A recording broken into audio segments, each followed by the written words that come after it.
Hello tax buddies, I am C Shivali Dev Pujari और मैं आपके लिए लाती रहती हूँ इनकम टैक्स और जीएसटी से रिलेटेड थोड़ा सा ज्ञान, जो मैं बहुत ही सिंपल और क्लियर तरीके से आपको समझाने की कोशिश करती हूँ। आज भी मैं एक ऐसा टॉपिक लेके आई हूँ जो कंपनी में इन्वेस्ट करने वाले लोगों के लिए जानना बहुत जरूरी है। ये हम थोड़े थोड़े पार्ट्स में सीखेंगे और इस टॉपिक से रिलेटेड हर पार्ट को देखना आपको बहुत जरूरी है ताकि आधा अधूरा ज्ञान आपको ना मिले। इस टॉपिक से रिलेटेड पूरा ज्ञान पाने के लिए आपको सारे पार्ट्स देखना बहुत जरूरी है। सो आई होप इस वीडियो से रिलेटेड आप सारे पार्ट्स देखेंगे और इस टॉपिक का पूरा ज्ञान आप जरूर लेंगे। अगर आपको मेरा पढ़ाने का तरीका पसंद आता है, जिस तरह से मैं एक्सप्लेन करती हूँ वो आपको समझ में आता है, तो आपको वीडियो को लाइक जरूर करना है, मेरे चैनल को सब्सक्राइब तो करना ही है और बेल आइकॉन दबाइए ताकि जब भी मैं वीडियो डालूं आपको सबसे पहले पता चले। और जिसे भी इस टैक्स के नॉलेज की ज़रूरत है आप उस तक ये वीडियो ज़रूर पहुंचाएंगे ना। और एक बात, अगर आप या आपसे रिलेटेड आपकी फैमिली में या आपके रिलेटिव्स में कोई भी सीए स्टूडेंट है और वो ऑनलाइन क्लासेस ज्वाइन करना चाहता है तो आप हमें कांटेक्ट जरूर कर सकते हैं। बट अभी के लिए हम इस टॉपिक पे जाएंगे। So let's get to the topic. तो आज हम जो भी टॉपिक सीखने वाले हैं वो जो भी पैसा इन्वेस्ट करते हैं ना, उनके लिए बहुत ज्यादा जरूरी है और वो टॉपिक है डिविडेंड। यस, आज हम देखेंगे कि इनकम टैक्स की नजर में डिविडेंड का मतलब क्या होता है, किसे डिविडेंड कहा जाता है, किसे नहीं कहा जाता है। अब चलते पहले पार्ट की तरफ। आगे बढ़ने से पहले हम इतना बेसिक देख लेते हैं कि डिविडेंड का मतलब क्या होता है। आई नो ऑलमोस्ट लोगों को पता होगा कि डिविडेंड का मतलब क्या है, बट मैं अपना एक्स्ट्रा थोड़ा नॉलेज दे रही हूँ। कोई भी कंपनी खड़ी होती है तो वो ऐसे ही खड़ी नहीं होती, उसके पीछे कुछ लोगों का पैसा लगता है और जब वो कंपनी स्टॉक मार्केट में आ जाती है तब वहां पे पब्लिक का पैसा लगता है। तो जो भी लोग पैसा लगाते हैं, जो भी बिजनेस में हम पैसा लगाते हैं, उस बिजनेस के हम क्या बन जाते हैं, ओनर बन जाते हैं। उसी तरह जो भी पब्लिक या जो भी लोग कंपनी में पैसा लगाते हैं वो उस कंपनी के ओनर बन जाते हैं। अब हर कोई हजारों करोड़ों कंपनी में हजारों करोड़ रुपए तो नहीं लगा सकता, तो वो कुछ पार्ट खरीदता है। एक पार्ट, ओनरशिप का एक पार्ट खरीदता है, ठीक है। और जो इस ओनरशिप का एक पार्ट खरीदता है उसे क्या बोलते हैं, शेयर होल्डर्स। तो ये शेयर होल्डर कंपनी की ओनरशिप का कुछ पार्ट खरीदते हैं, ठीक है। अब ये क्यों खरीदते हैं? ऑफकोर्स उनके पास पैसे बह रहे हैं, बहुत ज्यादा पैसे हैं। ऑफकोर्स कहीं खर्चा करने के लिए नहीं है, तो कंपनी में दे रहे हैं? Of course not. वो क्यों दे रहे हैं? ताकि उन्हें रिटर्न में कुछ मिल सके, ठीक है। तो अब रिटर्न में कंपनी उन्हें क्या देती है? कोई भी अगर तुम बिजनेस में पैसे डाल रहे हो तो उसमें तुम्हारे पास पैसा क्या आएगा? जैसे कोई भी एम्प्लॉय अगर सर्विसेज देता है तो उसे क्या मिलता है? कंपनी से सैलरी मिलती है। उसी तरह ओनर को क्या मिलता है? प्रॉफिट। एग्जैक्टली।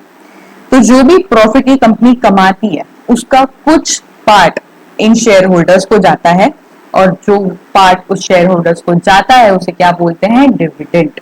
तो सिंपल, जो भी शेयर होल्डर्स कंपनी में शेयर्स खरीदते हैं उन्हें जो भी रिटर्न मिलता है उस रिटर्न को क्या बोलते हैं? Dividend. I hope it is clear. Now income tax की नजर में डिविडेंड किसे कहा जाता है, ये उसने दिया है सेक्शन 8 में। सेक्शन 8 हमें बताता है कि किस किस टाइप के डिविडेंड को इनकम टैक्स में जगह दी गई है, ठीक है। उसमें आते हैं दो टाइप्स। पहला टाइप इज सेक्शन 2 क्लॉज 22 में दिया गया है, ठीक है। And second is interim dividend. अब ये सेक्शन 2 क्लॉज 22 में बहुत सारे ऐसे सब क्लॉजेस है, जैसे A B C D E. इसमें अलग अलग डेफिनेशंस दी गई है कि किस किस चीजों को हम डिविडेंड बोलेंगे, ठीक है। तो ये वाला पार्ट थोड़ा सा बड़ा है, तो हम अभी फिलहाल क्या देखेंगे? Interim dividend. क्या देखेंगे हम? सबसे पहले इंटेरियम डिविडेंड क्या होता है ना। जो भी हमारा फाइनेंशियल ईयर है, दैट इज 1 अप्रैल से लेके 31 मार्च, इसमें जो भी ट्रांजैक्शंस होते हैं, जो भी असेट लायबिलिटी खरीदी जाती है उसकी बैलेंस शीट बनती है। That is profit and loss और बैलेंस शीट बनती है। और जो भी प्रॉफिट निकलता है, उस साल का जो भी प्रॉफिट निकलता है, वो प्रॉफिट में से कुछ पार्ट शेयर होल्डर्स को बांटा जाता है, दैट इज डिविडेंड। उसको क्या बोलते हैं? फाइनल डिविडेंड, ठीक है। बट अगर साल के बीच में, ठीक है, साल के बीच में भी अगर डिविडेंड बांटा जाए, ये साल के एंड में बांटा जाता है, ठीक है, जब पूरे साल का प्रॉफिट वॉफिट सब पता चल जाता है, बट अगर साल के बीच में डिविडेंड बांटा जा रहा है तो उसे क्या बोलेंगे, इंटेरियम डिविडेंड। ठीक है, अब ये इंटेरियम डिविडेंड दो सर्कमस्टांसेस में निकालते हैं, मतलब कि उसका कितना अमाउंट देना है, कितना इंटेरियम डिविडेंड देना है, ये दो सर्कमस्टांसेस में निकलता है, पहला प्रॉफिट और दूसरा लॉस। अब प्रॉफिट मतलब क्या, कि अगर सपोज तुमने इस डेट पे प्रॉफिट, इस डेट में तुम्हें डिक्लेयर किया डिविडेंड, मतलब बोर्ड ऑफ डायरेक्टर्स ने, कंपनी के बोर्ड ऑफ डायरेक्टर्स में डिविडेंड डिक्लेयर किया इस दिन, ठीक है।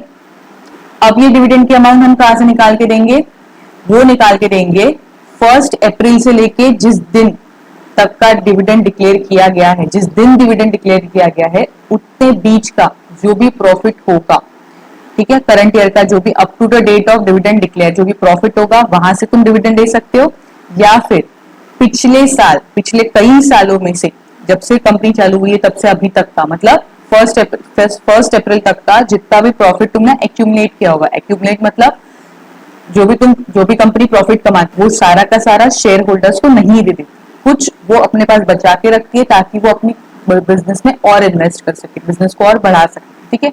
तो ये जो बचा हुआ प्रॉफिट है, एक तो उसमें से कंपनी दे सकती है, या फिर 1 अप्रैल से लेके up to the date of dividend declare, उस डेट तक जितना भी करंट ईयर का प्रॉफिट है उस प्रॉफिट में से वो डिविडेंड दे सकती है, ठीक है।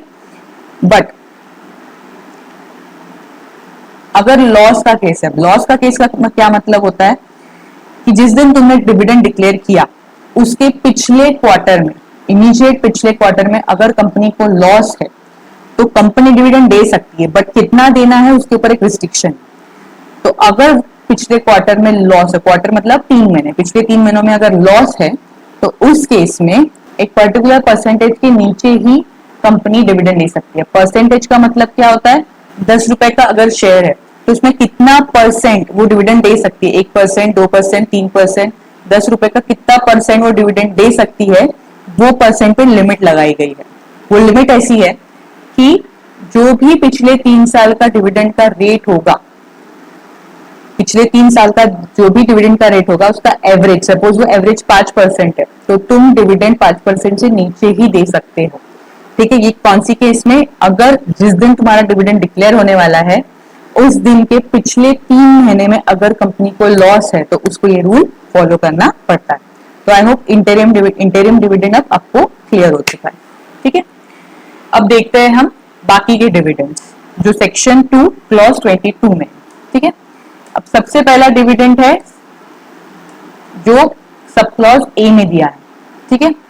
सपोज हमारी साल की बैलेंस शीट बन गई, ठीक है, तो जो भी करंट ईयर का प्रॉफिट है, मतलब जिस साल की बैलेंस शीट बनी है उस साल का जो भी प्रॉफिट है, या फिर पिछले साल में जितना भी तुम्हारा एक्यूमुलेटेड प्रॉफिट है, प्रीवियस ईयर्स का जो भी मतलब पिछले सालों का जो भी प्रॉफिट है, जमा किया हुआ प्रॉफिट है, जमा की हुई बोल सकते हैं सेविंग है, लेमन लैंग्वेज के लिए जो भी सेविंग है, उसमें से अगर तुम एक पार्ट निकाल के शेयर होल्डर्स को दे रहे हो उसे क्या बोलेंगे, डिविडेंड। वो इनकम टैक्स की नजर में डिविडेंड कहलाएगा, जिसे हम और क्या बोलते हैं, फाइनल डिविडेंड, ठीक है। मतलब सिंपल, जो मैंने सबसे पहले डेफिनेशन में बताया था वो यहाँ पे दिया है, सब क्लॉज ए में वो डेफिनेशन वाला ही पार्ट हमें दिया हुआ है कि जो भी प्रॉफिट कमाएगा कंपनी उसमें से कुछ पार्ट वो शेयर होल्डर्स को देगा, उस पार्ट को क्या बोलेंगे, डिविडेंड, ठीक है। तो इसे हम और क्या बोलते हैं, फाइनल डिविडेंड, ठीक है। ये हो गया clause A. Now second is clause B. अब क्लॉज बी क्या बोलता है, जब कंपनी अपने शेयर होल्डर्स को क्या दे रही है, डिबेंचर्स, डिबेंचर स्टॉक और डिपॉजिट्स। अब डिबेंचर्स और डिबेंचर स्टॉक में क्या फर्क होता है, डिबेंचर्स क्वांटिटी में होते हैं एंड डिबेंचर स्टॉक अमाउंट में होता है। अब इसका मतलब क्या है, अब जैसे एक डिबेंचर है तो कंपनी तुम्हें एक डिबेंचर देती है, 2 डिबेंचर देती है, 3 डिबेंचर देती है, 1.5 डिबेंचर, 2.25 डिबेंचर, 3.25 डिबेंचर, 2.5 डिबेंचर ऐसा नहीं दे सकती, पूरा एक डिबेंचर देना पड़ता है, ठीक है। बट डिबेंचर स्टॉक मतलब अमाउंट में चलता है बात, 1 लाख का डिबेंचर, 50,000 का डिबेंचर ऐसे बिकता है, कंपनी से अमाउंट में देती है, ठीक है। अब इसको और अच्छे से कैसे समझेंगे कि जब तुम ये डिबेंचर्स बेचने जाओगे, ठीक है, जब तुम ये डिबेंचर्स बेचने जाओगे तो तुम पूरा पूरा, अगर तुम्हारा एक डिबेंचर 1 लाख का है तो तुम्हें पूरा पूरा 1 लाख का डिबेंचर बेचना पड़ेगा, ठीक है।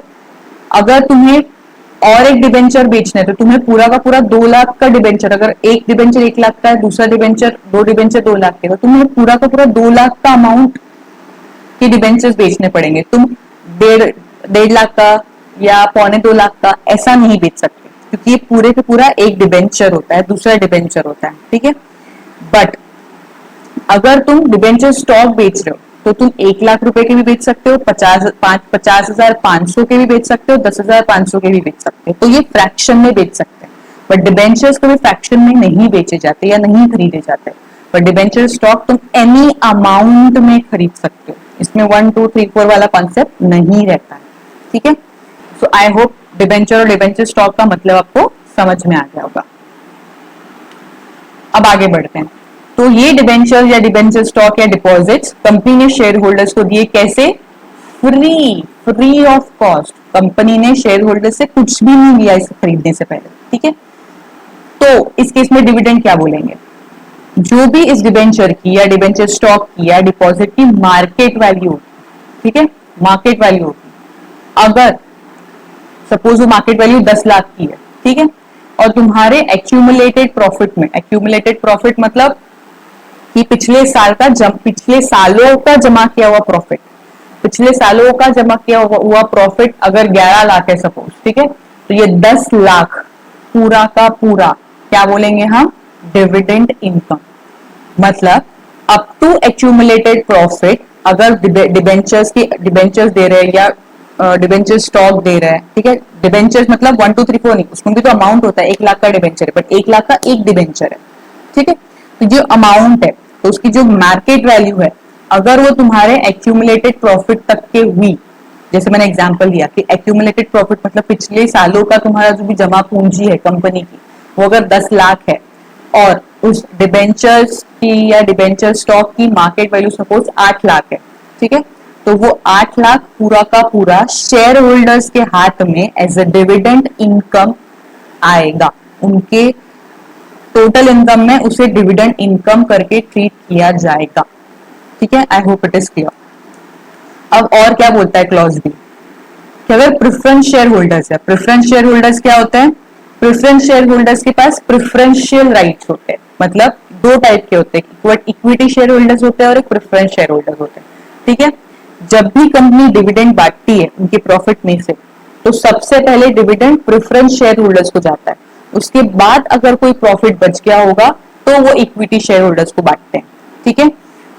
उसी तरह अगर कंपनी बंद होने वाली है, ठीक है, उस केस में भी जो भी पैसा जाता है वो पहले प्रेफरेंस शेयर होल्डर्स को चुकाया जाता है। उनका जो भी पैसा कंपनी में लगाया है वो पहले प्रेफरेंस शेयर होल्डर्स को चुकाया जाता है, उनको वापस किया जाता है, और बचा हुआ अमाउंट फिर इक्विटी शेयर होल्डर्स को वापस किया जाता है। मतलब इक्विटी शेयर होल्डर सबसे ज्यादा रिस्क में रहते हैं, ठीक है। तो प्रेफरेंस शेयर होल्डर्स को अगर कंपनी ने क्या दिए हैं? शेयर्स दिए, ठीक है। अगर प्रेफरेंस शेयर होल्डर्स को शेयर्स दिए हैं वो भी फ्री में, तो उसको और क्या बोलते हैं हम? बोनस, ठीक है। एज अ बोनस उनको अगर शेयर्स दिए हैं, दैट इज फ्री में अगर शेयर्स दिए तो उस केस में डिविडेंड क्या बोलेंगे? ऑफ कोर्स एक्यूमुलेटेड प्रॉफिट तक के जो भी शेयर्स है, सपोज अगर 10 लाख के शेयर्स दिए और तुम्हारे एक्यूमुलेटेड प्रॉफिट में 11 लाख है, तो वो 10 लाख पूरे के पूरे क्या बोलेंगे? प्रेफरेंस शेयर होल्डर के हाथ में डिविडेंड इनकम करके ट्रीट करेंगे, ठीक है। मतलब क्या बोला जाएगा कि कंपनी ने प्रेफरेंस शेयर होल्डर्स को डिविडेंड दिया है in the form of shares. कितना? जितना तुम्हारा एक्यूमुलेटेड प्रॉफिट है। एक्यूमुलेटेड बोला, एक्यूमुलेटेड मतलब पिछले सालों का जमा पूंजी, ठीक है। I hope it is clear. तो 2 इनकम हम क्लॉज बी में सीखे। अब आगे देखते हैं सब क्लॉज सी। अब सब क्लॉज सी क्या कहता है कि अगर कोई कंपनी बंद हो रही है, लिक्विडेट हो रही है, वी आर क्लोज्ड, ठीक है। लिक्विडेट मतलब कंपनी ने बोला बस हो गया, मैं बंद हो रहा हूं। तो उस केस में जिस डेट में वो लिक्विडेट हो रही है, अप टू दैट डेट जो भी प्रॉफिट कंपनी ने कमाया है, अब तक का जितना भी प्रॉफिट कंपनी ने कमाया है, वो कंपनी शेयर होल्डर्स को डिस्ट्रीब्यूट कर रही है। फिर कैश में कर रही हो या काइन में। काइन में मतलब अदर देन कैश, जो भी अगर वो डिस्ट्रीब्यूट कर रही है शेयर होल्डर्स को, तो उसे क्या कहेंगे, डिविडेंड इनकम। तो जितना भी अमाउंट, सपोज 12 लाख उसके प्रॉफिट में पड़ा हुआ है, उसने जितना भी अभी तक कमाया, सेव किया, सारा मिला के 12 लाख है, तो 12 लाख सपोज कैश में शेयर होल्डर्स को दे दिया, तो वो सारा शेयर होल्डर्स के हाथ में as a dividend income treat किया जाएगा। ये कौन कहता है, section 2 clause 22 sub clause C. ठीक है, सो आई होप अभी तक के आपको डिविडेंड का मतलब समझ में आ गया होगा। आगे के जो भी है वो हम अगले पार्ट में देखेंगे। अभी तक हमने ए बी सी ये कवर कर चुके हैं, इंटरिम डिविडेंड कवर कर चुके हैं। ठीक है, आगे के जो भी डी और ई है और उसके साथ साथ और भी जो भी डिविडेंड से रिलेटेड सेक्शन है इनकम टैक्स में, वो हम इस सीरीज में देखने वाले हैं। तो अगर आपको ये वीडियो पसंद आया है तो इसको जरूर जरूर लाइक कीजिए। अभी तक आपने मेरे चैनल को सब्सक्राइब नहीं किया है तो आप जरूर इसे सब्सक्राइब कीजिए। जो भी टैक्स से रिलेटेड ज्ञान लेने में इंटरेस्टेड होंगे उस तक आपको ये वीडियो जरूर पहुंचाना है। ठीक है, मैं और ऐसी वीडियो लाते रहूंगी। तब तक के लिए बाय बाय।